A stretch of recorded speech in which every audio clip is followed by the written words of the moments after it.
સંસારી જીવના ભાવ મરણું તારવા કરુણા કરી, સરિતા વહાવી સુધાતણી, પ્રભુ વીર તે સંજીવની. સો સાતી દેખી સરિતની, કરુણાભિના હૃદયે કરી, મુનિકુંદ સંજીવની સમય પ્રાપ્ત તણે ભાજન ભરી. કુંદ કુંદ રચો શાસ્ત્ર, સાથિયા અમૃતે પૂર્યા. ગ્રંથાધિરાજ તારામાં, ભાવો બ્રહ્માંડના ભર્યા. અહો વાણી તારી પ્રશમ રસભા વે નિતરતી, મુમુક્ષુને પાતી અમૃત રસયંજલિ ભરી ભરી. અનાદિની મૂર્છા વિશતણી ત્વરાથી ઉતરતી, વિભાવેથી થંભે સ્વરૂપ ભણી દોડે પરિણતિ. તું છે નિશ્ચય ગ્રંથ ભંગ સગરા, વ્યવહારના ભેદવા. તું પ્રજ્ઞાક્ષિણી જ્ઞાનને ઉદયની, સંધિ સહુ છેદવા. સાથી સાધકનો તુમ્હાનું જગનો, સંદેશમાં વીરનો વિષામો. ભવક્લાંતના હૃદયનો તું પંથ મુક્તિતણો.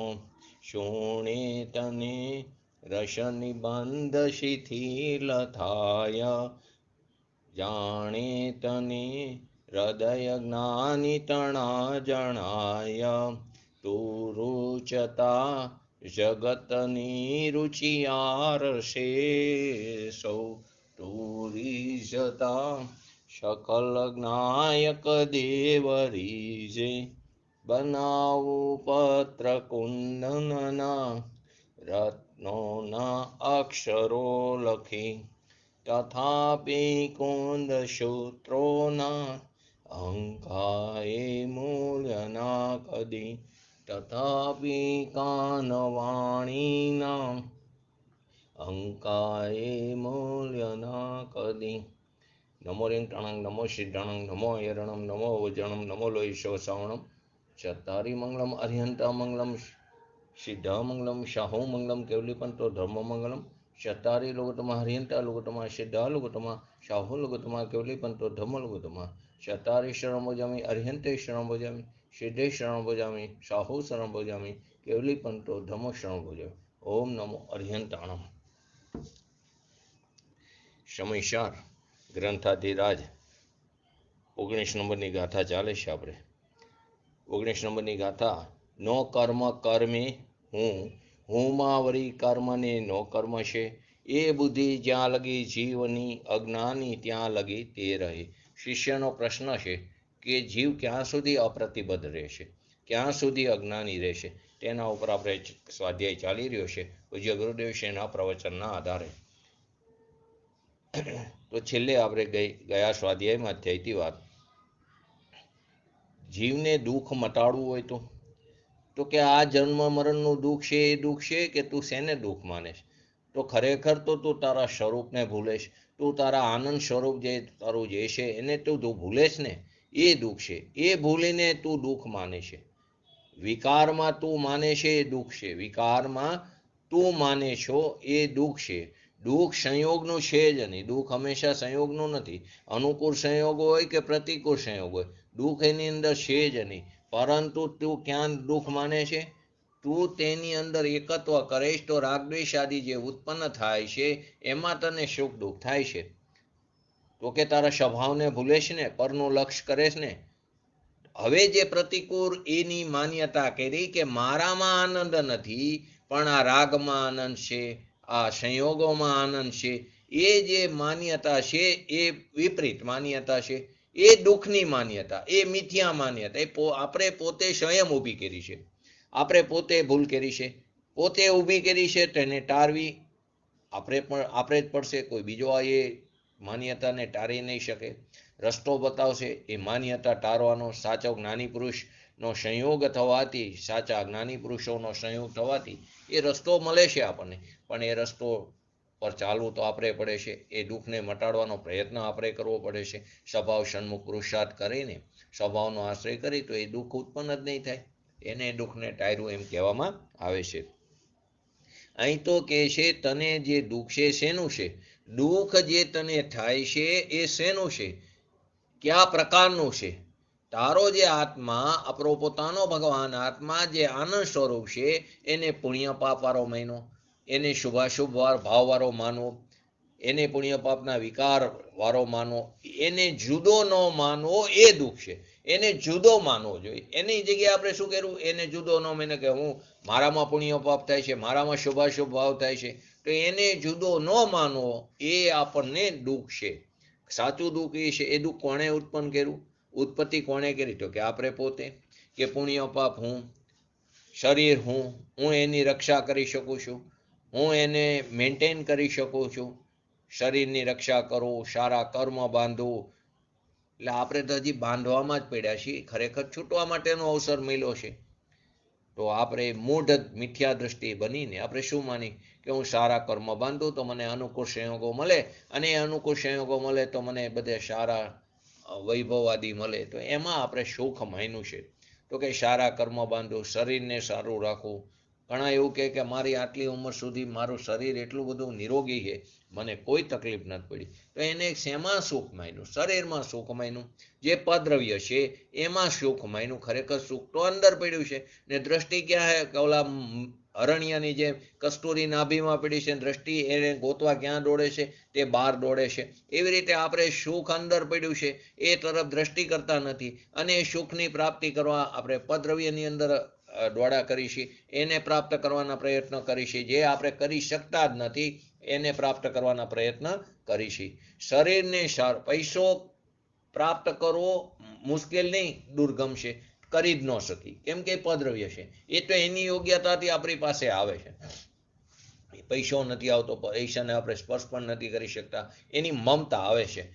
જ્યારે આત્માને પ્રાપ્ત કરો, સરસ છે, આપણી પોતાની વસ્તુ છે, અંદર છે, અંદર જે છે તેની પ્રાપ્તિ કરવાની, પ્રાપ્યની પ્રાપ્તિ કરવાની છે.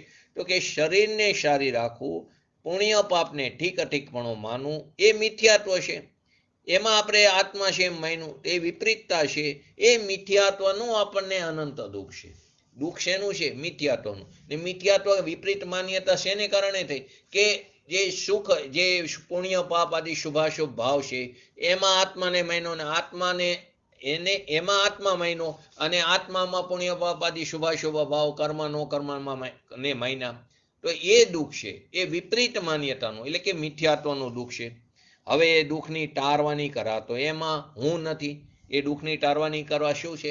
એમાં હું નથી ને એ મારામાં નથી. એમાં હું નથી અને એ મારામાં નથી, એમ ભેદ જ્ઞાન કરવું એ દુઃખ ટાળવાની કરાશે. એ ન કરે તો બીજો કોઈ ઉપાય છે જ નહીં. આ જ રસ્તો છે. તો કે દુઃખી કોને લઈને થાય છે? આપણે એમ કહીએ ને કે દુઃખી છે, એને રોટલા નથી મળતા, એને જમવાનું નથી મળતું, માટે દુઃખી છે. એને શું માન્યું? એને પદ્રવ્યમાં દુઃખ માન્યું. એને શું માન્યું? કે આ મારું શરીર છે, એને અનુકૂળ અનાજ આદિ મળતું નથી. ખરેખર તો આ મારું શરીર છે તે દુઃખ છે. એને અનુકૂળ અનાજ આદિ નથી એવી એની માન્યતા એને દુઃખરૂપ છે. હવે જે શંકિતી છે એ તો શું માને છે? કે અત્યારે એ પ્રકારના પૂતગલના રજકણોનો મારી પાસે આવવાનો યોગ જ નહોતો, એટલે મને ન મળ્યું. એની યોગ્યતા નહોતી. મળવું ન મળવું એ તો એની યોગ્યતાને લઈને થાય છે. માટે શું કહે છે? વિકલ્પ આવે, પરંતુ જે વિકલ્પ આવે છે એનો પણ જે ધર્મી જીવ છે, જે છદ્મસ જીવ છે, જ્ઞાની જીવ છે, એનો પણ તે જ્ઞાતા દ્રષ્ટા થાય છે.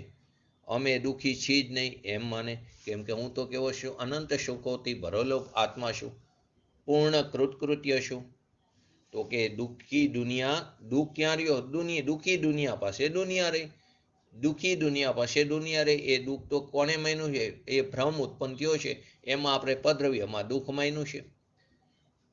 તો કે ક્ષમતા આવી, પણ એવી ક્ષમતા નહીં જેવી આપણે લૌકિકમાં જેને ક્ષમતા કહી, ક્ષમતાની વાત નથી. અહીં તો શું છે, હું પોતે આનંદ સ્વરૂપ નાયક આત્મા છું અને મારામાં પુણ્ય પાપ છે જ નહીં, એમ ભેદ જ્ઞાન થયું ત્યારે આ ક્ષમતા ભાવ આવે, ત્યારે મધ્યસ્થ ભાવ, સાક્ષી ભાવ આવે છે. તો આપણે શું માની છીએ કે અમે તો સુખી નથી, અમે તો કેવા છીએ, દુઃખી છીએ. કેમ કે અમને આટલા સંયોગોની પ્રાપ્તિ થઈ નથી. તો કે તું દુઃખી નથી, તું સુખી શું? તારો પોતાનો ભગવાન આત્મા તારી પાસે છે અને તે સુખથી ભરેલો છે.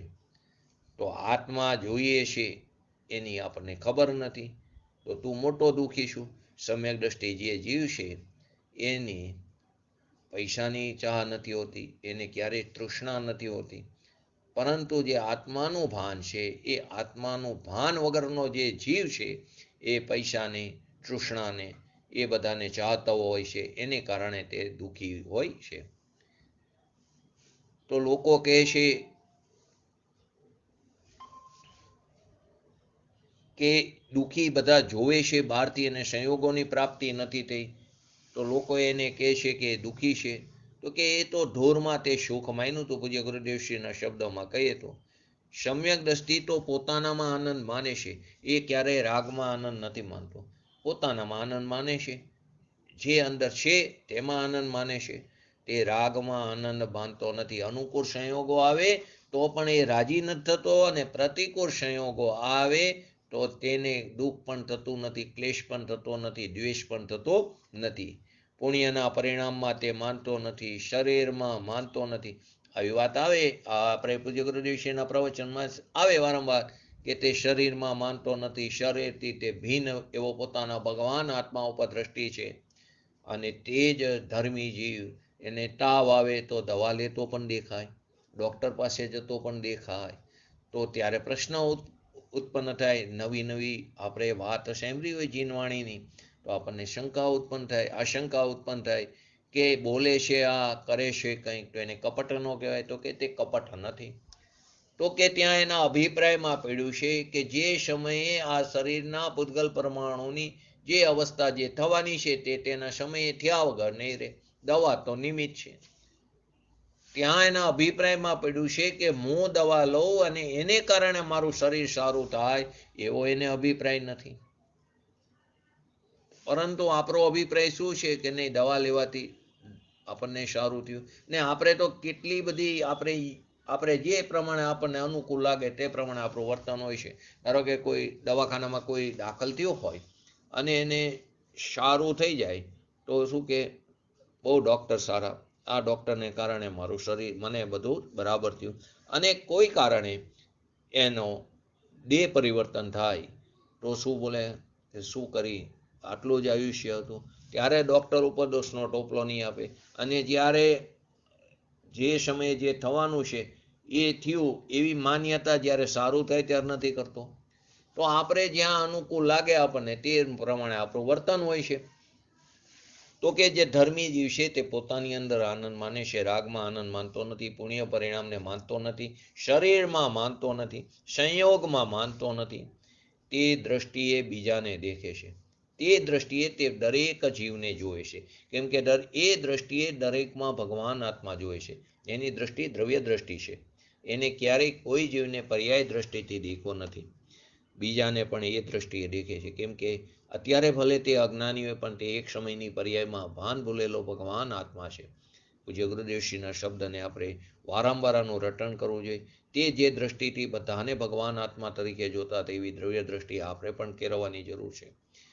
આ પૈસાવાળો, તે આપણે બીજાના સંયોગોને જોઈને દુઃખી થઈ છીએ, તો ખરેખર તે સુખી નથી, તે મહા દુઃખી છે.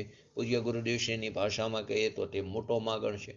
તમે જો ધંધાના સ્તર ઉપર પણ જેને પોતાની દુકાન શોપ હોય તે સવારમાં 8 વાગ્યામાં પહોંચી જશે, 8:30 પહોંચી જશે. અને જે એની આ કામ કરતો હોય તો 9 વાગે આવશે. અને એ જાશે પણ પહેલો, ઓલો મોડે સુધી બેસશે, ઓલો ટાઈમે જમવા પણ જતો રહેશે. અને આ જમવાનું એ જ વખતે કોઈ ગ્રાહક આવી ગયા, કસ્ટમર આવી ગયા, કોઈ બહારની પાર્ટી આવી ગઈ, તો ઘરેથી ફોન આવે, કેમ હજી જમવા નથી આવ્યા? તો કે મને મરવાનો પણ સમય નથી. એટલે ખાવાની વસ્તુ એક બાજુ રહેશે. જેના માટે તે પ્રયત્ન કરી રહ્યો છે એને માન્યતામાં શું છે કે આ હું કમાઈશ તો એને કારણે હું ઘર આખાને બધાને હું ભોજન સારું આપી શકીશ. એ માન્યતા પણ અહીંયા એની જે માન્યતા વિપરીત માન્યતા છે એ પણ એની અહીંયા ચાલી જાય છે. તે તો બસ એમાં રહેશે, એ વૈભવવાદી પ્રાપ્ત કરવાના પ્રયત્નમાં રહેશે. જેના માટે તે પ્રયત્ન કરી રહ્યો છે એ શરીર ઉપર પણ એનું ધ્યાન રહેતું નથી. મને અત્યારે મરવાની પણ દરકાર નથી. અને જે માણસ છે એ તો એના ટાઈમે જમી આવે છે. તો પૂજ્ય ગુરુદેવશ્રીની ભાષામાં કહી તો તે કેવો છે? મોટો માગણ છે. ઓલો નાનો માગણ છે, આ કેવો છે? મોટો માગણ છે. રાજાને કીધું તું, ભાવનગરના રાજાને, કૃષ્ણસિંહજીને શું કીધું કે તમે મોટા માગણ છો, જે હોય ની સત્ય વસ્તુ કહી દેતા હતા. પૈસા માટે જીવ ક્યારેય દુઃખી પૈસા છે માટે નથી. એ પૈસા મારા અને મારે એનું રક્ષણ કરવું એથી અમે સુખી એવી માન્યતામાં દુઃખ છે. આ જે પૈસા છે એ મારા, એટલે અહીંયા મમત્વ એકત્વ છે અને એનું મારે રક્ષણ કરવું. પહેલા તો પૈસા પ્રાપ્ત કરવા માટે સમય બગાડે છે.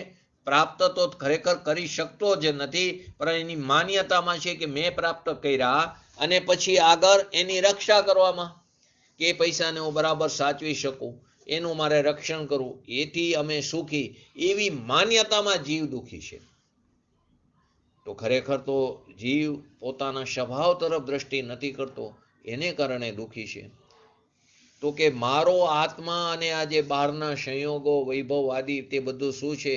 મારાથી ભિન્ન ચીજ છે, એનું ભાન નથી, માટે જીવ દુઃખી છે, માટે જીવ અજ્ઞાની છે, માટે જીવ અપ્રતિબદ્ધ છે. શિષ્યનો પ્રશ્ન છે ને, ક્યાં સુધી જીવ અજ્ઞાની રહેશે, ક્યાં સુધી અપ્રતિબદ્ધ રહેશે, ક્યાં સુધી દુઃખી રહેશે? તો કે આ મારા સ્વદ્રવ્ય સિવાયની જે કંઈ પણ બધી ચીજ છે તે મારાથી ભિન્ન છે, એનું આપણને ભાન નથી, માટે દુઃખી છે. કારણ કે પોતાના સ્વભાવની એને ખબર જ નથી, એનો મહિમા નથી, એને પ્રાપ્ત કરવાની વિધિની ખબર નથી. અને પ્રાપ્ત કરવાની વિધિ બતાવતા જે સત્પુરુષો છે એની વાત એક કાનેથી બીજા કાને કાઢી નાખે છે. પૂજ્ય ગુરુદેવશ્રીનું પ્રવચન સાંભળે બહાર નીકળે તો હતા અહીંયા 1 કલાકમાં શમશાન વૈરાગ્ય ઉત્પન્ન થઈ જાય, પરંતુ એનો આપણે ક્યારે અમલ કરતા નથી. અમલ કર્યું તો સાંભળવું કહેવાશે, ત્યાં સુધી તો સાંભળવું નથી. આપણી દશા કેવી છે? વિકલેન્દ્રિય જેવી છે. 2 ઇન્દ્રિયથી 4 ઇન્દ્રિય સુધીના જીવોને શું કહી છે આપણે? વિકલેન્દ્રિય જીવી છીએ. સાંભળી છીએ પણ અમલ તો કરતા નથી. આવું તો અનંતવાર જ્ઞાની પુરુષોનો સત્સમાગમ થયો, અનંતવાર ભગવાન આત્માની વાત સાંભળી, અનંતવાર ભગવાનના સમોસરણમાં ઉત્કૃષ્ટમાં ઉત્કૃષ્ટ નિમિત્તનો સંયોગ પણ પ્રાપ્ત થયો, થતાં આપણે કોરે ને કોરા રહ્યા. કેમ? તો કે એનો અમલ ન કર્યો. આપણે કેમ એવી દુઃખી રહીશી? કે આપણે પદ્રવ્યની અંદર જ આપણી દ્રષ્ટિ રહેશે, એની અંદર જવા નાખીશી કે અહીંથી સુખની પ્રાપ્તિ થશે. તો ખરેખર તું કેવો છો? મૂઢ છું, દુઃખી છું. તો કે આવા પદ્રવ્યોને મેળવવા માટે આ ચિંતામણી જેવી મનુષ્ય પર્યાયને આપણે વેડફી રહ્યા છીએ. તો કે આપણે શું માનીશી કે હું આ આસન ઉપર બેઠો, આ ખુરશી પર, ધારો કે નેતા હોય, પૂજ્ય ગુરુદેવશ્રીના પ્રવચનમાં ઘણીવાર ઘણા નેતાઓ પણ આવતા, લાલ બહાદુર શાસ્ત્રીજી પણ આવેલા, ગાંધીજી પણ આવેલા. તો એ એમ માનતા કે દેશની સેવા કરું છું. કે તું કોઈની સેવા નથી કરી શકતો. તારા આત્માની સેવા તારી પર્યાય કરે છે. પર્યાય સેવા એટલે કે પર્યાય એને સેવે છે. પર્યાય એને સેવે છે એટલે કે પર્યાયમાં દ્રવ્યની રચના થાય છે, એ સેવા છે. તું પદ્રવ્યની સેવા ક્યાં કરી શકે છે? નેતાઓ જે છે ખુરશી માટે, તો કે એ ખુરશીને પ્રાપ્ત કરવા માટે પ્રયત્ન કરે, એની રક્ષા કરવા માટે એને સતત એનો ભય રહેશે કે આ મારી ખુરશી કોઈ બીજો બચાવી લેશે. એ દુઃખી ને દુઃખી જ રહે છે. હું આ બંગલામાં છું, હું આ ખુરશીમાં બેઠું, ખરેખર તું તારા સ્વચતુષ્યમાં બિરાજમાન છું. પદ્રવ્યને તું ખુરશી ઉપર અડતો પણ નથી, સ્પર્શ પણ કરી શકતો નથી. તો હું એને પ્રાપ્ત કરવાની પ્રયત્નમાં આખો પર્યાયને વેડફી રહ્યો છું. તો કે તું મૂઢ છું, દુઃખી છું. જે પોતાનું ચૈતન્ય સ્વરૂપ છે એમાં આસન લગાડવું જોઈએ. પૂજ્ય ગુરુદેવશ્રી જ્યારે ભરૂચની અંદર નાટક જોવા ગયા હતા ત્યારે એમને આ નાટકની અંદર શું આવ્યું હતું? 4 શબ્દો આવ્યા હતા. તું શુદ્ધ છું, તું બુદ્ધ છું, તું ઉદાસીન છું, તું નિર્વિકલ્પ છું. ઉદાસીન એટલે કે પોતાના સ્વભાવની અંદર આસન. જે નાટકવાળાને આના અર્થની ખબર નહોતી, પણ પૂજ્ય ગુરુદેવશ્રીની એક ટેવ હતી કે જે વસ્તુ જોવા જાય તેની પહેલા બુક પણ લઈ લે. તો 12 આનાની નાટકની ટિકિટ અને 12 આનાની બુક હતી તો લીધી. એ પેલા વાંચી, સાથે સાથે વાંચતા જતા હતા. તો કે તું શુદ્ધ છું, તું બુદ્ધ છું, તું ઉદાસીન છું, તું નિર્વિકલ્પ છું. તું તારા આસનમાં, તું તારા સ્વભાવમાં સ્થિર થા. એની અંદર બેસવું જોઈએ. આપણે ક્યાં બેસવાનો પ્રયત્ન કરી? પદ્રવ્યની અંદર આસન લગાડી છીએ, એની ક્રિયા કરવામાં તત્પર રહી છીએ, એની અંદર આપણે સુખ માની છીએ. આગળ કહે છે કે મારો આત્મા આનંદ મૂર્તિ છે. એની માન્યતા વિના, એની ઉપર નજરો કર્યા વિના, રાગથી ભેદ જ્ઞાન કર્યા વિના, રાગથી પદ્રવ્યથી ભેદ જ્ઞાન કર્યા વિના જગતની અંદર રહેલા બધા પ્રાણી દુઃખી છે. જગતની અંદર રહેલા બધા જીવો દુઃખી છે. બધા એટલે કે જે પ્રાણીને 12માં સગવડતાનો પાર ન હોય, ઠાંસીને સગવડતા પડી હોય, વૈભવ હોય, એ પણ દુઃખી છે. શેનાથી? પોતાના સ્વભાવ ઉપર દ્રષ્ટિ ન કરી હોય, એના ઉપર નજર ન કરી હોય, રાગથી પદ્રવ્યથી ભેદ જ્ઞાન ન કર્યું હોય, એના વગર બધા જીવ કેવા છે? દુઃખી છે. 12માં ગમે એટલા સંયોગોની પ્રાપ્તિ હોય છતાં પણ તે કેવા છે? દુઃખી છે. ઇન્દ્રોને કેટલા બધા સુખ છે છતાં પણ તે કેવા છે? દુઃખી છે. ત્યાં પણ સમ્યક દ્રષ્ટિ ઇન્દ્ર પણ છે, સમ્યક દ્રષ્ટિ ત્યાં દેવો પણ છે. કેમ કે ત્યાં જઈને જીવ પોતાનું કલ્યાણ કરી શકે છે. અહીંથી સમ્યક્ત્વની સાથે પણ જઈ શકે છે.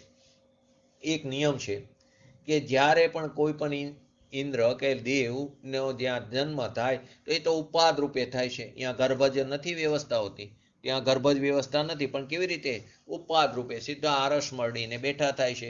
પરંતુ જેવો જન્મ થાય એટલે બાકીના બધા દેવો તેને જીનેન્દ્ર ભગવાનના દર્શન કરવા અકૃત્રિમ જિનાલયમાં લઈ જાય છે.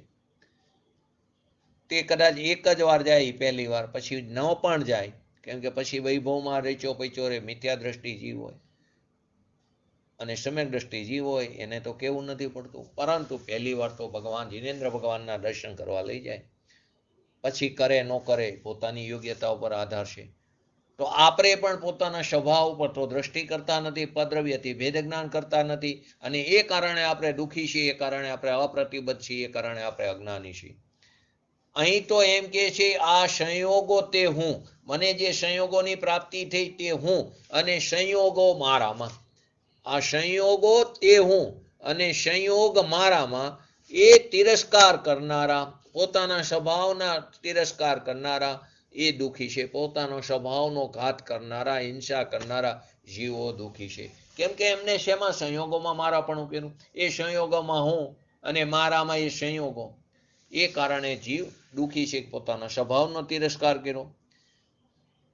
એમ વસ્તુના અભેદથી આ અભેદપણું કર્યું ને પદ્રવ્ય સાથે. ખરેખર અભેદપણું છે જ નહીં, પરંતુ દ્રષ્ટિમાં અભેદપણું કર્યું ને. પુણ્ય પાપના ભાવ, શરીર કર્મમાં એકપણાની બુદ્ધિ, અને મારામાં, એમ એ મારામાં અને એનામાં હું. ફરીવાર જેણે પુણ્ય પાપ આદિ શુભાશુભ ભાવમાં, એટલે એ શું થયું? ભાવ કર્મ થયું. શરીર જે થયું તે નવ કર્મ થયું, અને પૂતગલ રૂપી જે દ્રવ્ય કર્મ છે એમાં એકપણાની બુદ્ધિ, અને મારામાં એમ એકપણાની બુદ્ધિ. હું એમાં ને એ મારામાં એવી એકપણાની બુદ્ધિ, એવી અનુભૂતિ છે. ત્યાં સુધી જીવ અપ્રતિબદ્ધ, દુઃખી, અજ્ઞાની છે. ત્યાં સુધી એને સ્વસંવેદન જ્ઞાનનો અભાવ છે, એની એને પ્રાપ્તિ નથી. ત્યાં સુધી તે મૂર્ખ છે. પછી ભલે ને તે 11 અંગનું જ્ઞાન હોય, ભલે ને પછી 9 પૂર્વનું જ્ઞાન હોય, પરંતુ ત્યાં સુધી સ્વસંવેદનનો અભાવ છે. ક્યાં સુધી? કે હું એમાં ને એ મારામાં એવી એકપણાની બુદ્ધિ, એવી અનુભૂતિ છે. ત્યાં સુધી જીવ અપ્રતિબદ્ધ, અજ્ઞાની છે. ત્યાં સુધી એને સ્વસંવેદન જ્ઞાનનો અભાવ છે. માટે ગાથામાં શું કીધું? નો કર્મ કર્મી હુંમાં વરી કર્મને નો કર્મ છે. એ બુદ્ધિ જ્યાં લગી જીવની, અજ્ઞાની ત્યાં લગી તે રહી. તો કે આવી જ્યાં સુધી પરમાં અને પરને લઈને મને સગડતા અને પરને લઈને ન હોય તો મને અગવડતા, બે વસ્તુ છે. આપણને કાં તો સગવડતા કાં તો અગવડતા. પરને લઈને મને સગવડતાની પ્રાપ્તિ, અથવા પરને લઈને ન હોય સગવડતા તો શું થાય? અગવડતા થાય છે. એમ માનનાર જ્યાં સુધી છે ત્યાં સુધી જીવ દુઃખી છે. રાગાદી ભાવ એ થાય તો ઠીક, સંયોગ હોય તો ઠીક. જેને લઈને મને સગવડતા રહે, બહારના સાધનમાં મને સગવડતા રહે, એવું જીવની માન્યતામાં જ્યાં સુધી છે ત્યાં સુધી જીવ દુઃખી છે, અપ્રતિબદ્ધ છે. તો કે ઘણા એમ કે ભગવાન પાસે તો જવાય ને, સારા શુભ ભાવ કર્યા હોય તો. હા, 100% જવાય. પુણ્યનું ફળ છે. તો પુણ્ય સારા હોય તો ભગવાન પાસે જાય, એ પણ દુઃખી છે. ભગવાન પાસે જાય તો પણ દુઃખી છે. ભગવાન પાસે જાય તો પદ્રવ્ય ઉપર લક્ષ રહેશે. ભગવાનની દિવ્યવાણી સાંભળે તો એ પરલક્ષી જ્ઞાન છે. એ સમય પોતાના સ્વભાવથી ચ્યુત થાય છે તો તે દુઃખી છે. પોતાના સ્વભાવ પર જ્યાં સુધી દ્રષ્ટિ નથી કરતો, પરથી જ્યાં સુધી ભેદ જ્ઞાન કરતો નથી, જ્યાં સુધી સ્વભાવનું ભાન નથી, ત્યાં સુધી જીવ દુઃખી છે. તો કે સંકિત પામે ને ભગવાન પાસે જાય તો કે અનંતવાર ભગવાન પાસે જઈએ એવા કેવી રીતે સંકિત પ્રાપ્ત થાય? સંકિત તો સ્વભાવના આશ્રય થાય. ત્યારે નિમિત્ત ભગવાન હોય અથવા તો સાચા દેવગુરુ શાસ્ત્રનું શરણ હોય તો એ નિમિત્ત હોય, એના ઉપર આરોપ પણ આવે, પરંતુ પોતાની પાત્રતાથી, પોતાના પુરુષાર્થથી, સ્વસન્મુખના પુરુષાર્થથી. કેમ કે એ પણ એમ જ કહે છે કે તું તારા સ્વભાવ સામે દ્રષ્ટિ કર, તું તારા સ્વભાવનો આશ્રય લે, તું જ્યાં સુધી અમારા ઉપર દ્રષ્ટિ કરીશ ત્યાં સુધી તને તારા આત્માની પ્રાપ્તિ નહીં થાય. સ્વક્ષે સંકિત જીવ છે, એને સગડતાના સંયોગ હોય અને પ્રતિકૂળતા આદિ હોય, પણ સંયોગ તરફનો લક્ષવાળો એને રાગ હોય, એનાથી ભીન આત્માને ભારે ત્યારે તે સુખી અને સંકિતી થાય. સંકિતી ક્યારે થાય છે? સંકિતી હોય એને સગડતાના સંયોગ હોય કે પ્રતિકૂળતા હોય કે વિયોગ હોય, એ બધાથી ભીન પોતાના આત્માને ભારે, ત્યારે તે સુખી અને તે સંકિતી થાય. ભગવાન પાસે સંકિત નથી. સંકિત ક્યાં છે? તારી પાસે છે. ભગવાન રસ્તો બતાવે છે. ભગવાન તને વિધિ બતાવે છે. ભગવાન તને સતને સરળ કરીને બતાવે છે. તો કે આત્માને ભારે ત્યારે ક્યારે? આ બધાથી ભીન, દ્રવ્ય કર્મ, ભાવ કર્મ, નો કર્મથી ભીન એવો પોતાના ભગવાન આત્મા ઉપર દ્રષ્ટિ કરે ત્યારે તે સુખી અને સંકિતી થાય છે. તો કે અહીંયા અભેદપણું કોની સાથે કર્યું? પદ્રવ્ય સાથે કર્યું. કેમ કે રાગના પરિણામને અને પોતાને એક મહિનું, આત્માને અને રાગને એકપણે માને, આત્માને અને શરીરને એકપણે માને, આત્માને અને કર્મને એકપણે માને, ત્યાં સુધી જે અભેદ બુદ્ધિ નામ બેમાં એકપણાની માન્યતા છે. બે દ્રવ્યો ભિન્ન ભિન્ન છે, એમાં એકપણાની માન્યતા છે. દૂધ અને પાણીમાં એકપણાની માન્યતા કરી. દૂધ અને પાણી એકમેક દેખાય છે, પરંતુ ક્યારેય એક નથી. ક્યારેય એક નથી. જો એક હોય તો તે ક્યારે ભિન્ન ન પડે, તો દૂધ અને પાણી તો ભિન્ન પડે છે. તો કે આવી અભેદ બુદ્ધિ એટલે કે બેમાં એકપણાની માન્યતા કીધી. કેમ માન્યતા કીધી? છે નહીં એ ખરેખર. ત્યાં સુધી તે મિથ્યા દ્રષ્ટિ છે અને ત્યાં સુધી તે દુઃખી છે. અપ્રતિબદ્ધનો અર્થ શું થાય? અપ્રતિબદ્ધનો અર્થ શું થાય છે? ભાન વિનાનો શું? તું મૂર્ખ શું? આત્મામાં આનંદ છે એમ ભાન નથી, અને અહીં આનંદ છે માયનું. આત્મામાં આનંદ છે એવું ભાન નથી. પોતાનો સ્વરૂપ આનંદ ઘન સ્વરૂપ છે એનું એને ભાન નથી, અને પદ્રવ્યમાં એને આનંદ મહિનો, એમાં એને સુખ મહિનું. તો કે તું મૂર્ખ છું. એમ અહીં આચાર્ય ભગવંત કહે છે. તો કે શિષ્યએ પૂછ્યું હતું ને, પ્રશ્ન શું હતો કે આ પ્રતિબદ્ધ ક્યાં સુધી રહે? કે જ્યાં સુધી રાગથી માંડીને, રાગથી લઈને કોઈ પણ રજકણ, પૂતગલ દ્રવ્ય લો, કોઈ પણ પૂતગલ દ્રવ્ય લો, પરમાણુ લો, રજકણ લો, એની અંદર સોના ચાંદી રૂપો આદિ બધું આવી જાય, એમાં હું છું? આ ભગવાનનું જે સમોસરણ છે ને એમાં હું છું. ભગવાનના સમોસરણમાં હું ગયો તો ભગવાનનું સમોસરણ હોય ને એમાં હું છું ને એનાથી મને લાભ થાય. ભગવાનના સમોસરણમાં જઉં તો પ્રત્યક્ષ ભગવાનનો મને સંયોગની પ્રાપ્તિ થાય, એનાથી મને લાભ થાય એવી જે ભાવના છે એનો અર્થ એ થયો કે એમાં હું છું ને એ મારામાં છે. ત્યાં સુધી જીવ અજ્ઞાની અપ્રતિબદ્ધ છે. તો એને ભગવાનના સમોસરણમાં ન જવું તો કે જવું જોઈએ, 100% જવું જોઈએ. 10 પ્રકારના જીવો તે ભગવાનના સમોસરણમાં ત્યાં સુધી આવીને જતા નથી. 10 પ્રકારના જીવો, એ 10 પ્રકારના જીવો કે જે ભગવાનના સમોસરણમાં અહીંયા બહાર સુધી તો આવે છે પરંતુ અંદર જતા નથી. 10 પ્રકારના જીવો બતાવ્યા છે. આપણે એના નામ પણ આપણે આપેલા પણ જોઈ લીધા હતા. તો એ 10 પ્રકારના જીવો કોણ છે એ પણ જોઈ લઈએ. તો આવા જીવો જે ભગવાનના સમોસરણમાં જાય છે તો ખરા બહાર સુધી, એ બતાવેલા જીવો સમોસરણમાં જવાની ઈચ્છા પણ કરતા નથી. આપણે પણ જ્યાં ભગવાન બિરાજમાન છે ત્યાં અનંતવાર જેવા, પરંતુ સમોસરણમાં પણ ન ગયા હોય, ત્યાં જવાની ઈચ્છા પણ નથી કરતા. અને બહાર જાય તો નાટક સુધી જ જઈએ, અંદર પણ જતા પણ નથી, સ્ત્રી મંડપ સુધી. તો કોણ? એક ગાઢ ગ્રહિત મિથ્યા દ્રષ્ટિ, જેને ગાઢ મિથ્યા દ્રષ્ટિ જીવ હોય તે ન જાય. બીજું અભવ્ય જીવ છે તે ભગવાનના સમોસરણમાં જતો નથી, એ ઈચ્છા પણ કરતો નથી. અતિ પાપી જીવ છે તે પણ ભગવાનના સમોસરણમાં જતો નથી. વિરોધ કાર્ય કરવા વાળા એ જીવો પણ ભગવાનના સમોસરણમાં જવાની ઈચ્છા નથી કરતા. શુદ્ર હોય, પાખંડી હોય, નપુંસક હોય, વિકલાંગ હોય, અસંગની જીવ હોય, ચિત્ત બ્રહ્મ મનુષ્ય, આ 10 પ્રકારના જીવો અંદર જતા નથી. કોઈ વાર આવી જાય તો બહારમાં આમ તેમ આટા મારીને તે ચાલ્યા જાય છે. શ્રી મંડપ સુધી તે જતા નથી, એની અંદર પ્રવેશ કરતા નથી. આ વાત શ્રી હરિવંશ પુરાણની અંદર બતાવી છે. આ 10 પ્રકારના જીવો તે ભગવાનના સમોસરણમાં જતા નથી. પરંતુ જે સમોસરણમાં જાય અને ત્યાં જઈને એમ થાય કે એનાથી મને લાભ થાય, ભગવાનના દર્શન કરવાથી લાભ થાય, ભગવાનના દર્શન 100% કરવા જોઈએ, પરંતુ એનાથી મને લાભ થાય, તો પદ્રવ્યથી મને લાભ થયો એવું માન્યું તો તારી વસ્તુ સ્વરૂપથી વિરોધ માન્યતા થઈ. તો કે એનાથી મને લાભ થાય એનો અર્થ એવો થયો કે એમાં હું છું ને એ મારામાં છે. ત્યાં સુધી જીવ અપ્રતિબદ્ધ અજ્ઞાની છે. એનો અર્થ શું થયો? ઉપદેશ અને વિકલ્પ બેથી આત્મા ભીન છે. ઉપદેશથી પણ ભીન છે, તો પરલક્ષી જ્ઞાન છે. અને વિકલ્પ એનાથી પણ કેવો છે? આત્મા ભીન. હર સમયે આપણને વિકલ્પ તો થાય છે, કેમ કે નિર્વિકલ્પ દશા હજી પ્રગટ નથી.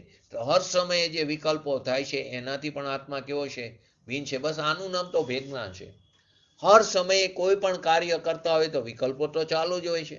ભગવાનના દર્શન કરતા હોય, પૂજા કરતા હોય, અભિષેક કરતા હોય, સ્વાધ્યાય અત્યારે જે કરી રહ્યા છીએ, પૂજ્ય ગુરુદેવશ્રીનું સીડી પ્રવચન સાંભળતા હોય તો વિકલ્પો તો ચાલુ હોય છે. અને એ વિકલ્પો પણ કેટલા બધા ફાસ્ટ છે કે 1 કલાકના ગુરુદેવના સીડી પ્રવચનમાં આખા દિવસનો કાર્યક્રમ પણ ગોઠવી નાખતા હોય. આખા દિવસનો તો જવા દો, કદાચ આખા વર્ષનો કાર્યક્રમ પણ ગોઠવી નાખે, એટલા વિકલ્પો ફાસ્ટ હોય છે. પરંતુ એ વિકલ્પો એ મારું સ્વરૂપ નથી એવું એને ભેદ જ્ઞાન ડગલે ને પગલે કરવું જોઈએ. અને જ્યાં સુધી એનાથી ભિન્ન અનુભવશે નહીં, એનાથી ભિન્ન એવો પોતાના ભગવાન આત્મા ઉપર દ્રષ્ટિ નહીં કરે, ત્યાં સુધી જીવ અપ્રતિબદ્ધ અજ્ઞાની રહેશે. તો ઉપદેશ અને વિકલ્પ બે આત્માથી ભિન્ન છે. એ ઉપદેશ અને વિકલ્પને પોતાના માને ત્યાં સુધી તે મિથ્યા દ્રષ્ટિ છે. ત્યાં સુધી એની અભેદ બુદ્ધિ છે અદ્રવ્યની સાથે, તો તે મિથ્યા દ્રષ્ટિ અને દુઃખી છે. ઉપદેશ પણ કયો ઉપદેશ? ઉપદેશ તો પર છે. ઉપદેશ કયો? ઉપદેશ તો પર છે. તો કે ઉપદેશ અને સાંભળવામાં જે વિકલ્પ થયો, ભગવાનની દિવ્ય વાણી સાંભળી તે ઉપદેશ થયો. પૂજ્ય ગુરુદેવશ્રીનું સીડી પ્રવચન સાંભળ્યું તે ઉપદેશ થયો. અને જે વિકલ્પ કયો થયો? એ વખતે શુભભાવ થયો. કશાયની મંદતા હોય તો શુભભાવ થયો. હવે એમાં હું છું એટલે કે એને લઈને મને લાભ છે કે હું રોજ 1 કલાક પૂજ્ય ગુરુદેવશ્રીનું સીડી પ્રવચન સાંભળવું, એનાથી મને લાભ છે, 100% લાભ છે. પરંતુ એનાથી મને લાભ છે નહીં, એમાં જે બતાવેલો રસ્તો છે એ રસ્તા ઉપર ચાલીશ તો મને લાભ છે. તો એમાં હું છું ને એને લઈને મને લાભ છે, માન્યતા અભેદપણાની મિથ્યા દ્રષ્ટિની છે. તો કે એને સંયોગથી ખસીને આ ભેદ જ્ઞાન કરવાનો આ અવસર મળ્યો છે, આ તક મળી છે મનુષ્ય પર્યાયમાં, પરંતુ આપણે તે તકને વેડફી નાખી છે. પૂજ્ય ગુરુદેવશ્રી વારંવાર શબ્દ બોલતા હતા, દેવાનું પ્રિય, દેવાનું પ્રિય, દેવોને પ્રિય એવો મનુષ્ય ભાવ તને મળ્યો છે, સંવત્સરણમાં લાભ થશે. એનો અર્થ એ થયો કે હું આત્મા ત્યાં છું અને એ મારામાં છે.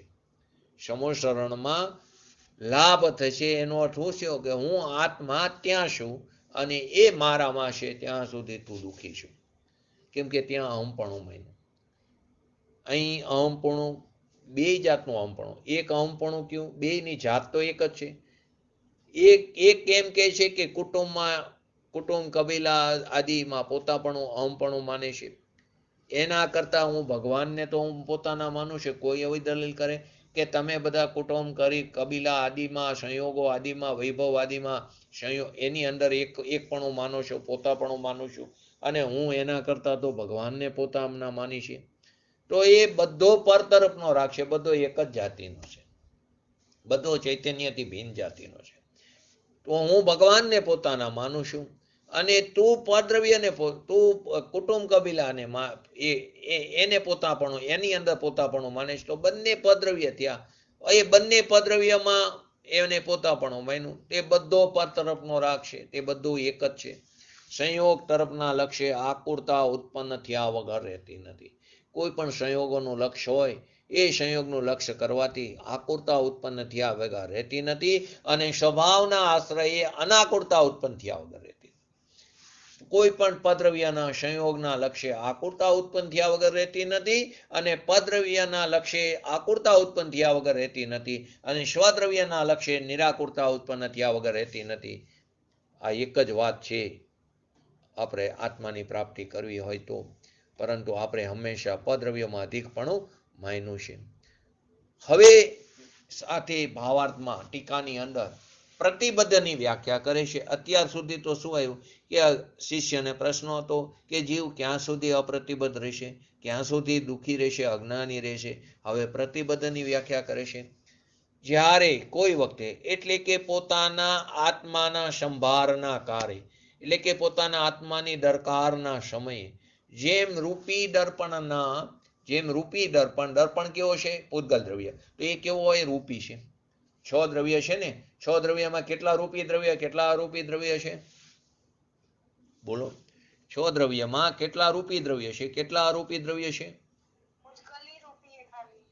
પૂતગલ રૂપી છે, બાકીના 5 દ્રવ્ય કેવા છે, અરૂપી છે.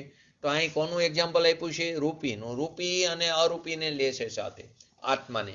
તો રૂપી દર્પણ એ રૂપી દર્પણની સ્વપરના આકારનો પ્રતિભાસ કરનારી સ્વચ્છતા છે.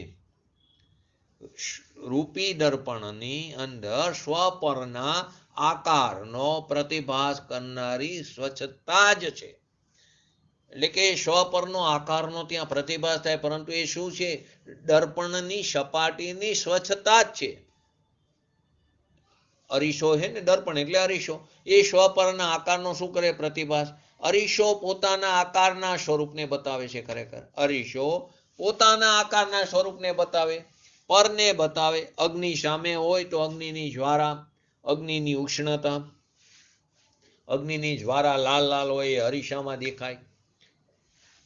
અગ્નિની ઉષ્ણતા એનું અહીં સ્વરૂપ બતાવે. એ અગ્નિ અહીં આવી નથી, અરીસામાં અગ્નિ નથી, અરીસામાં જ્વારા પણ નથી, અરીસામાં અગ્નિ નથી, એટલે કે અરીસામાં ઉષ્ણતા પણ નથી, અરીસામાં જ્વારા નથી.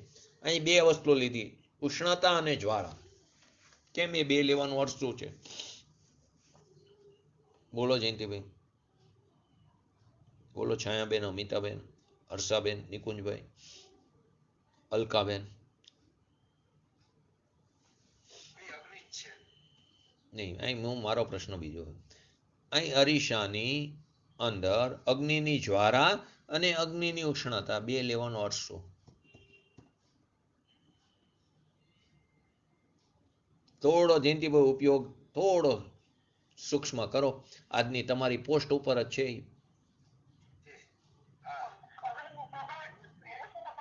હે, શું કહો છાયાબેન? છાયાબેન શું કહો?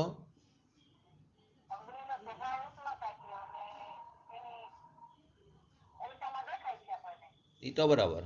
બોલો જયંતિભાઈ, શું બોલતા તમે?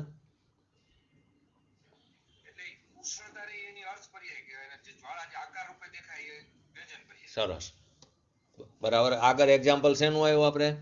ઘડાનું આવ્યું. બરાબર. સ્પર્શ રસ ગંધ વર્ણ એ શું હતું? અર્થ પર્યાય. અને ઘડાનો આકાર તે શું હતું? વ્યંજન પર્યાય. અહીં જ્વારા જે છે ને એ આકાર થયો. જ્વારા અગ્નિની શું છે? આકાર, એટલે વ્યંજન પર્યાય થઈ. બરાબર. અને ઉષ્ણતા શું છે? તે વ્યંજન આકાર સિવાયની બીજા ગુણોની, એટલે એને શું લીધું? અર્થ પર્યાય. તો અહીંયા બે વસ્તુ લીધી, અગ્નિની જ્વારા અને અગ્નિની ઉષ્ણતા. તો અરીસાની અંદર જ્વારા નથી, અરીસામાં અગ્નિ નથી, એટલે અગ્નિ નથી, એટલે કે ઉષ્ણતા નથી. તો એ રૂપી દર્પણની સ્વપર આકારનો પ્રતિભાસ કરનારી સ્વચ્છતા છે.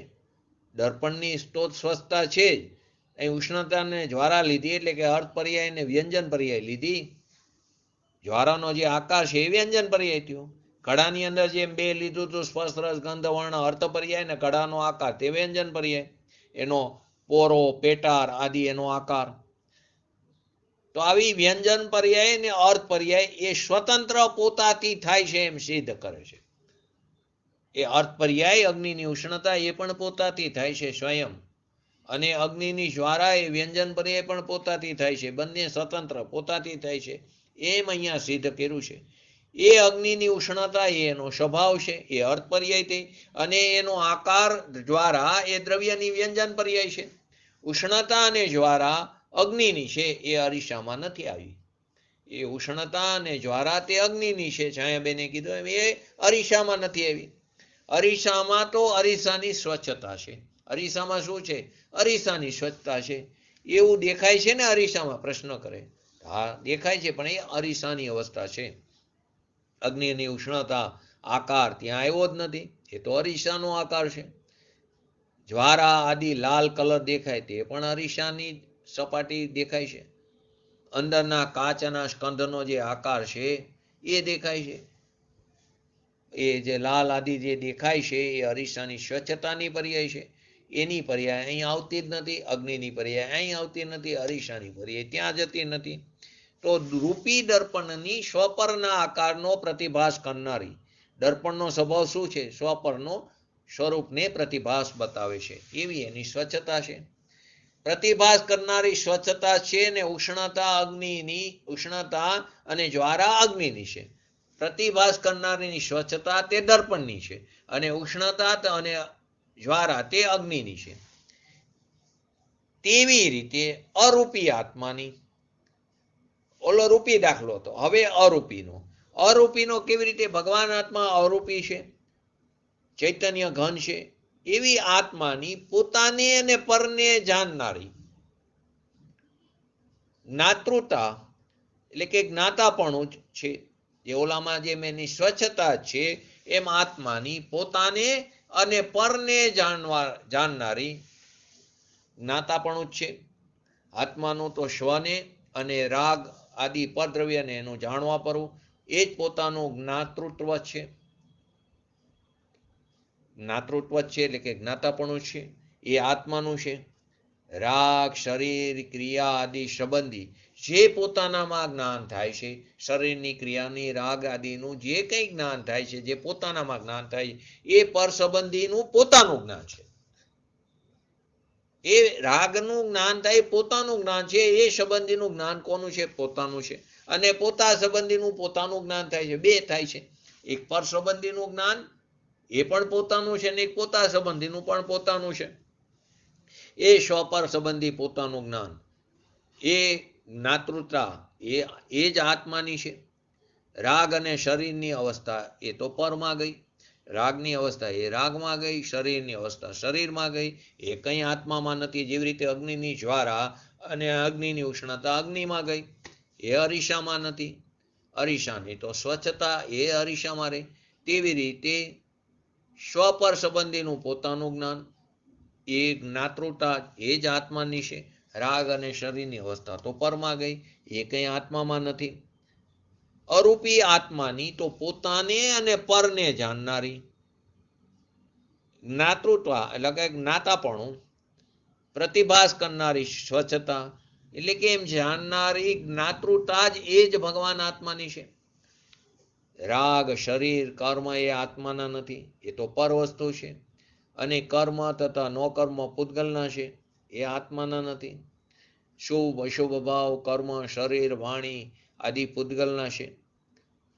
એમ વસ્તુના અભેદથી આગળ જેમ વાત આવી હતી એમ પોતાથી જ અને પરના ઉપદેશથી, પોતાથી સ્વયંથી એટલે કે નિસર્ગ અને અધિગમ જ, અથવા પરના ઉપદેશથી એમ પોતાથી જાણે, અથવા તો પરના ઉપદેશમાં પણ એમ આવ્યું કે તું કેવો છો, જ્ઞાતુ સ્વરૂપ છું,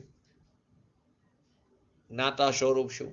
એમ નિમિત્ત પછી પણ પોતાથી જાણે, અથવા પરના ઉપદેશથી પણ જાણે પોતાથી પણ પરના ઉપદેશથી જાણે પોતાને, પોતાથી જ અથવા પરના ઉપદેશથી. ત્યાં ઉપદેશનું નિમિત્તપણું સાક્ષાત હોય, ત્યાંથી છૂટીને આમ ભેદ જ્ઞાન કર્યું તો પરના ઉપદેશથી એમ નિમિત્તથી કથન છે.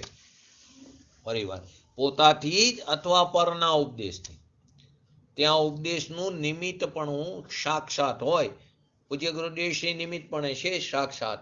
હવે ત્યાંથી છૂટીને જો ત્યાં ને ત્યાં રહ્યા તો પરદ્રવ્યમાં અટકા, એ અટકવાનું સ્થાન થઈ ગયું. એમની જય બોલાવવામાં રહી ગયા તો અહીંયા અટકી ગયા. એમની જય બોલાવો એ વિનય વિવેક રૂપે આવે જ, પરંતુ જો એ જય બોલાવવામાં ધર્મ માની લીધો તો ત્યાં અટકી ગયા. તો ત્યાંથી છૂટીને આમ ભેદ જ્ઞાન કર્યું કે હું ને તે પરદ્રવ્ય છે, હું તેનાથી ભિન્ન છું. તેમના જે પ્રવચનમાં મેં સાંભળ્યું કે ભગવાન આત્મા તે ભિન્ન દ્રવ્ય છે, એનાથી ભિન્ન જાતિનો છે, તો મારે ત્યાં દ્રષ્ટિ કરવાની છે. તો ત્યાંથી છૂટીને આમ વેદ જ્ઞાન કર્યું પોતાના સ્વભાવમાં, તો પરના ઉપદેશથી એમ નિમિત્તથી કથન કહેવામાં આવ્યું. તો અહીંયા એમના ઉપર નિમિત્તપણાનો આરોપ આવ્યો. કાર્ય થયું ત્યારે એમના ઉપર નિમિત્તપણાનો આરોપ આવ્યો. આગળ એમને વાત સાંભળી હોય અને પછી કર્યું તો થયું છે પોતાથી, પરંતુ ત્યાં એમના ઉપર નિમિત્તપણાનો આરોપ આવ્યો. અને જીવ પણ એવો પાત્ર હોય છે તો તે એનો ઉપકાર પણ ભૂલતો નથી, એનામાં ભાવ પણ એવો જ આવે કે નહીં, આપના નિમિત્તથી મને આ પંચમકારમાં વસ્તુ સ્વરૂપ સમજવા મળ્યું. ત્યાં એવું નથી કે નહીં મને મારી પાત્રતાથી વસ્તુ સ્વરૂપ સમજાય, એવી નથી. એને એવો ભાવ નથી આવતો, એ ગુરુનો ઉપકાર ભૂલી ન શકતો. તો એને વાત આગળ સાંભળી પછી કર્યું તો પોતાથી, પરંતુ કહેવામાં આ રીતે આવે. જાતિ સ્મરણથી પણ થાય. ઘણા બધા એક્ઝામ્પલ આપ્યા છે અધ્યાત્મ તરંગીણીમાં. ઘણા કે દેવ દર્શન આવે, દેવ દર્શનથી પણ સમ્યક દર્શનની પ્રાપ્તિ થાય. બધા અલગ અલગ નિમિત્તો છે. જાતિ સ્મરણ પણ છે, દેવાગમ દર્શન પણ છે. વીજળી પડે, તારો ખર્યો તો અંદર ઉતરી ગયા, હનુમાનજીનું પણ છે. જેમ તારો ખેરો હનુમાનજીને તો તે અંદર ઉતરી ગયા, એ તો પોતાના સ્વભાવના આધારે એમને પોતાની પ્રાપ્તિ કરી. પણ બહારમાં નિમિત્ત શું છે એનું ત્યાં જ્ઞાન કરાયું. પોતે પોતાને સ્વયં સિદ્ધ પામ્યો, એ સ્વયંની પોતાની યોગ્યતાથી પ્રાપ્ત થઈ, ત્યારે બહારમાં આવા નિમિત્તો છે તેનું જ્ઞાન કરાવે છે.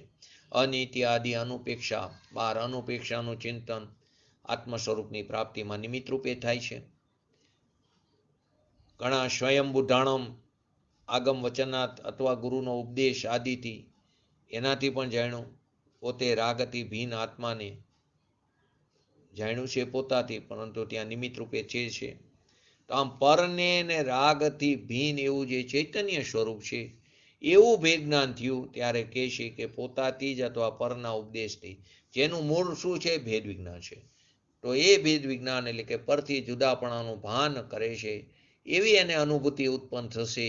રાગથી ભિન્ન, શરીરથી ભિન્ન, પુણ્ય પાપના પરિણામથી ભિન્ન એવું આત્માનું જ્ઞાન થશે. ત્યારે જ આત્મા પ્રતિબદ્ધ થશે. અને જ્યારે તે પ્રતિબદ્ધ થશે, જ્યારે તેને અનુભૂતિ થશે, ત્યારે તે સંવેદન જ્ઞાન પણ પ્રગટ થાય. એટલે કે જ્યારે અનુભૂતિ થશે ત્યારે પ્રતિબદ્ધ થશે. કે જ્યાં સુધી પૂજા, ભક્તિ, સ્તુતિ આદિનું ગોયખા કરશે ત્યાં સુધી તે પ્રતિબદ્ધ નહીં થાય. અંદરથી રાગના વિકલ્પથી, દેહની ક્રિયાથી, એનાથી ભિન્ન પડીને ભેદ જ્ઞાન જેનું મૂળ છે એનાથી અનુભૂતિ ઉત્પન્ન થશે, ત્યારે તે આત્મા સંવેદન જ્ઞાની પ્રતિબદ્ધ થશે. સંવેદન કીધું ને, એને ક્યાં પરનું વેદન કરવું, પ્રતિબદ્ધ થશે તેનો અર્થ એમ કે સ્વસંવેદન કરશે. પોતાનો સ્વભાવ રાગથી વિકલ્પથી ભિન્ન કરે ત્યારે તેને સ્વસંવેદન કહેવાય. પોતાના સ્વભાવ રાગથી વિકલ્પથી પુણ્ય પાપ આદિના પરિણામોથી શરીરથી વાણીથી મનથી ભિન્ન કરે ત્યારે તેને સ્વસંવેદન કહેવાય. ત્યારે તે પ્રતિબદ્ધ થયો કહેવાય. ત્યારે તે જ્ઞાની થયો કહેવાય.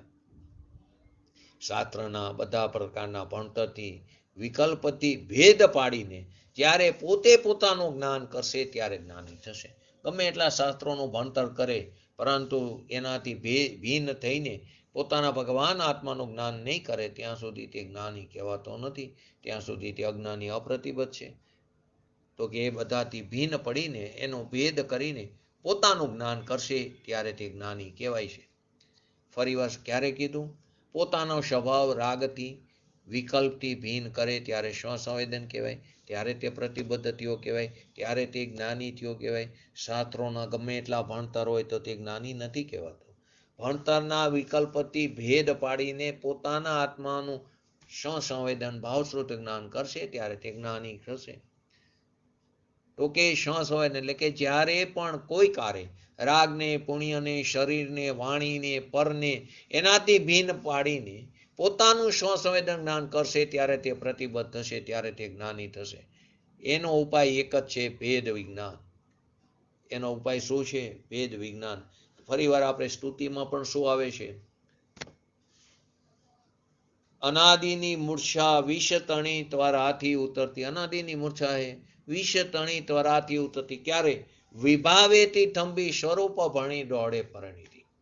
વિભાવેથી થંભીને સ્વરૂપ ઉપર દ્રષ્ટિ કરે, સ્વરૂપ ભણી દોડે પરણીથી. પદ્રવ્ય ઉપરથી દ્રષ્ટિ હટાવીને સ્વદ્રવ્ય ઉપર જાય તો અનાદિની જે મૂર્છા છે વિષ તણી ત્વરાથી ઉતરતી. પછી આગળ શું કહે? તું પ્રજ્ઞા ક્ષીણી જ્ઞાન અને ઉદયની સંધિ સૌ છેદવા. તો આ ભેદ વિજ્ઞાન છે. તો હર સમયે આપણે ભેદ વિજ્ઞાન કરવું જરૂરી છે. હર સમયે કરી શકીએ. એના માટે દોડીને ક્યાંય જવાની પણ જરૂર નથી. કોઈ પણ ઘટના વખતે પણ ભેદ વિજ્ઞાન કરી શકે છે. એ માટેનો પુરુષાર્થ કરવો પડે. તો આની અંદર બે વાત આવી. જીવ ક્યાં સુધી અપ્રતિબદ્ધ રહેશે, અજ્ઞાની રહેશે, અને ક્યાં સુધી ક્યારે જીવ જ્ઞાની થશે. ક્યાં સુધી જીવ અજ્ઞાની અપ્રતિબદ્ધ રહેશે અને ક્યારે જીવ પ્રતિબદ્ધ એટલે કે જ્ઞાની થશે. અહીંયા ક્યાંય એવી વાત ન કરી કે કર્મનું જોર રહેશે ત્યાં સુધી જીવ અપ્રતિબદ્ધ રહેશે, જ્યાં સુધી એને પ્રત્યક્ષ ભગવાનનો સંયોગ નહીં મળે, ત્યાં સુધી એને પ્રત્યક્ષ જ્ઞાનીનો સંયોગ નહીં મળે, ત્યાં સુધી તે અજ્ઞાની રહેશે એવું નથી કીધું. એ બધાથી ભિન્ન એવો પોતાના ભગવાન આત્માનું ભેદ જ્ઞાન નહીં કરે ત્યાં સુધી જીવ અજ્ઞાની રહેશે, ત્યાં સુધી તે પ્રતિબદ્ધ રહેશે. પાક ઘણા કે ને કાર પાકશે ત્યારે થશે, એમ પણ અહીંયા નથી કીધું કે એનો કાર પાકશે ત્યારે થશે, એમ નથી કીધું. એ તો ભેદ વિજ્ઞાન કરશે ત્યારે કાલ લબ્ધી જશે એની. બધું એક સાથે જો એ પાંચે સમવાય. પોતે ભેદ વિજ્ઞાન કરશે ત્યારે એનો કાર પાકી ગયો એમ કહેવામાં આવે છે. ત્યારે કાલ લબ્ધી પૈકી એમ કહેવામાં આવે છે. એને ભેદ જ્ઞાન કર્યું એ કાલ લબ્ધી છે. જે એ જ પર્યાયમાં એને ભાન થયું. કાલ લબ્ધી છે જ પર્યાયમાં એનું એને ભાન થયું. જ્યારે ભેદ જ્ઞાન કર્યું તો કાલ લબ્ધી તો છે જ પર્યાયમાં એનું એને ભાન થયું. બધા કારણ ભેગા હોય છે, પાંચે કારણ એક સમવાય, એક ચોકઠું ગોઠવાનું તો પાંચે ગોઠવાઈ જાય. નિમિત્તને પણ ગોતવા નથી પડતું. સ્વભાવ તો છે ત્રણેયકાર આપણી સાથે, ત્રિકારી છે. પુરુષાર્થને સૌરો થાય. કાલ લબ્ધી ભવિતવ્યતા, તત્સમયની વર્તમાન પર્યાયની યોગ્યતા જેને કહી છે આપણે, અને નિમિત્ત, તો બધા કારણો એક સાથે ગોઠવાઈ જાય છે. ઉપાદાનમાં તો યોગ્યતા હોય પણ નિમિત્ત સરખું ન હોય તો કામ ન થાય એમ નથી. ઉપાદાનમાં યોગ્યતા હોય તો યોગ્ય નિમિત્ત મળ્યા વગર રહેતું નથી. જો પાંચ સમયમાં ચાર અસ્થિ રૂપે અને કર્મને નાસ્તિ રૂપે કીધું, નિમિત્ત અને નાસ્તિ રૂપે કીધું. નાસ્તિ રૂપે કર્મનો અભાવ થાય ને એ અપેક્ષા અહીંયા નાસ્તિ રૂપે કીધું. નિમિત્તની હાજરી હોય છે પણ એનાથી કાર્ય નથી થતું એ અપેક્ષા અહીંયા નાસ્તિ રૂપે કીધું. ચાર સમવાય અસ્થિ રૂપે કીધા હે અને એક સમવાયને ત્યાં નાસ્તિ રૂપે કીધું. એક ઉપાદાન જે છે તે સ્વ અને બાકી બધું પર્યાયમાં જાય છે. નિમિત્ત તો પદ્રવ્ય થયું. સ્વદ્રવ્યની અંદર ચાર આવે અને પદ્રવ્યમાં નિમિત્ત જાય છે. તો આવા પાંચ સમયને પણ સમજવા જરૂરી છે. તો તો કે ઉપાદાન હોય અને નિમિત્ત સરખું હોય તો જ થાય, એમ પણ નથી. ઉપાદાન હોય, નિમિત્ત હોય, પરંતુ બધી વસ્તુ કાલલબ્ધિ ભવિતવ્યતા પાંચે કારણ સાથે જ હોય જ છે, ત્યારે કાર્ય થાય છે. તો ઘણા શાસ્ત્રમાં કથન હોય, તું પુરુષાર્થ કરીશ તો તને પ્રાપ્તિ થશે. તો એ નિમિત્તનું જ્ઞાન કરાવવાના કથન છે. જ્ઞાની પુરુષોના કથનમાં આવે તું પુરુષાર્થને પ્રબળ કર. પૂજ્ય માતાજીના કથનોમાં પણ આવે, પરંતુ એ જ્ઞાની પુરુષોનો કહેવાનો આશય એ છે કે તું પુરુષાર્થ ઉપાડ, તારો સ્વભાવ તો તારી સાથે છે, તું તારા સ્વભાવ સન્મુખનો પુરુષાર્થ કર, એટલે તને તારા આત્માની પ્રાપ્તિ થશે. તે પુરુષાર્થનું જ્ઞાન કરાવવા માટે, પ્રેરણા કરવા માટે તે કથન આવે છે. ઉપાદાનનું કાર્ય થાય ત્યારે નિમિત્તપણે હોય જ, અને પ્રતિબદ્ધ જે કારણ હોય છે એનો અભાવ જ હોય. પરંતુ પોતાના તરફથી જોવું નથી અને પરથી જોઈને વાતો કરવી છે. પોતાના સ્વભાવ તરફ દ્રષ્ટિ નથી કરવી અને પર તરફ જોઈને વાત કરે રાખી છે. તો કે પોતાથી જ અથવા પરના ઉપદેશથી, જેનું મૂળ શું છે, ભેદ વિજ્ઞાન છે. તો એવી અનુભૂતિ જ્યારે ઉત્પન્ન થશે ત્યારે તે જીવ સમ્યક જ્ઞાની થશે. ત્યાં સુધી જીવ અપ્રતિબદ્ધ રહેશે, અને આ ભેદ વિજ્ઞાન કરશે તો પ્રતિબદ્ધ થશે. બે વાત આ ગાથાની અંદર આવે છે. તો આ વિધિ બતાવી દીધી પોતાના સ્વભાવની પ્રાપ્તિ કરવાની. તો આપણે પણ આ વિધિનો અમલ કરીને આપણા સ્વભાવની પ્રાપ્તિ આપણી પર્યાયમાં શીઘ્ર ને શીઘ્ર કરી, એવી પરમ વિરલ ભાવના સાથે આજનું વ્યક્તિત્વ પૂરું કરું. જય જીનેન્દ્ર. બોલો જીનવાણી સ્તુતિ.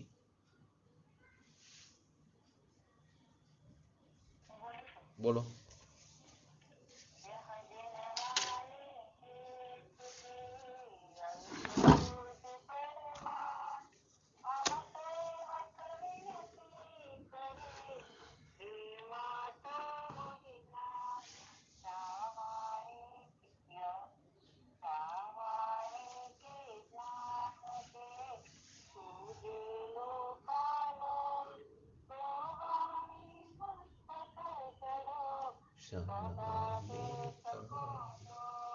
નમો રેંગ ટણંગ નમો શિરણંગ નમો હેરણમ નમો અવજણમ નમો લોહીશવ શ્રવણમ ચત્તારી મંગલમ હરિહંતા મંગલમ સિદ્ધા મંગલમ શાહુ મંગલમ કેવલી પંતો ધર્મો મંગલમ.